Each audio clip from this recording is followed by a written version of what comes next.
HarperCollins and Harper Audio present American Moonshot, John F. Kennedy and the Great Space Race by Douglas Brinkley, read by Stephen Graybill. To my colleagues at Rice University and to my beloved wife, Anne. Preface.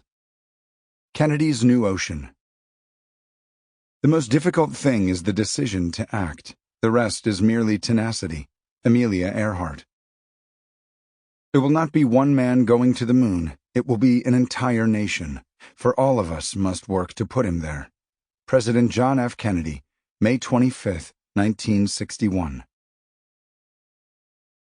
Even the White House ushers were abuzz on the morning of October 10, 1963, because President John F. Kennedy was honoring the Mercury 7, astronauts Lieutenant Scott Carpenter, U.S. Navy, Captain Leroy Gordo Cooper, U.S. Air Force, Lieutenant Colonel John Glenn, U.S. Marine Corps, Captain Virgil Gus Grissom, U.S. Air Force, Lieutenant Commander Walter Wally Schirra, U.S. Navy, Lieutenant Alan Shepard, U.S. Navy, and Captain Donald Deke Slayton, U.S. Air Force, with the coveted Collier Trophy that afternoon in a Rose Garden affair.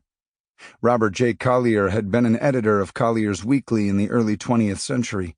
He promoted the careers of Orville and Wilbur Wright, believing deeply that flight was going to revolutionize transportation. The trophy had been established in 1911 to be presented annually for the greatest achievement in aeronautics in America, with a bent toward military aviation. NASA's Project Mercury, after 6 successful missions in space, was over. At the ceremony were representatives from such Project Mercury aerospace contractors as McDonnell Aircraft Corporation, designers of the capsule, and Chrysler Corporation, which fabricated the Redstone rockets from the Army's missile team in Huntsville, Alabama. Now, at this White House ceremony, Kennedy wanted to personally congratulate the Magnificent 7 astronauts, all household names, for their intrepid service to the country. At the formal ceremony, Kennedy, in a fun-loving, jaunty mood, full of gregariousness and humor, presented the Flyboy legends with the prize. It was the first occasion for all 7 spacemen and their wives to be together at the White House since the maiden astronaut, Alan Shepard, accepted a Distinguished Service Award for his Mercury suborbital flight of 15 minutes to an altitude of 116.5 miles on May 5, 1961. Surrounding Kennedy as he spoke were such aviation history dignitaries as Jimmy Doolittle, Jackie Cochran, and Hugh Dryden.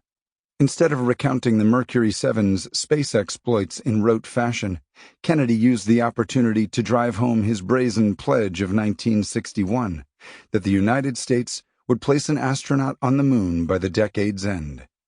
Scoffing at critics of Project Apollo, NASA's Moonshot program, as being as thick-headed as those fools who laughed at the Wright brothers in 1903 before the Kitty Hawk flights, he turned visionary. Some of us may dimly perceive where we are going, and may not feel this is of the greatest prestige to us, Kennedy said.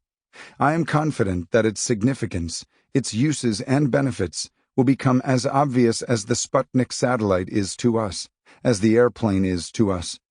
I hope this award, which in effect closes out the particular phase of the program, will be a stimulus to them and to the other astronauts who will carry our flag to the moon, and perhaps someday, beyond. For Kennedy, much depended on the United States going to the moon, beating the Soviet Union, being first, winning the Cold War in the name of democracy and freedom, and planting the American flag on the lunar surface. Just 5 weeks later, Kennedy was assassinated in Dallas, Texas. Writing the president's obituary in Aviation Week and Space Technology on December 3, 1963, editor Robert Holtz, who had been at the Collier Trophy ceremony that October, predicted that when a NASA astronaut walked on the moon in less than 6 years' time, Kennedy, America's 35th president, would be honored as a spacefaring seer whose eternal marching command to his fellow countrymen was, "Forward." Even though Kennedy wasn't alive for the fulfillment of his May 25, 1961 pledge to a joint session of Congress to land a man on the moon and return him safely to Earth, the Sample complete. Ready to continue?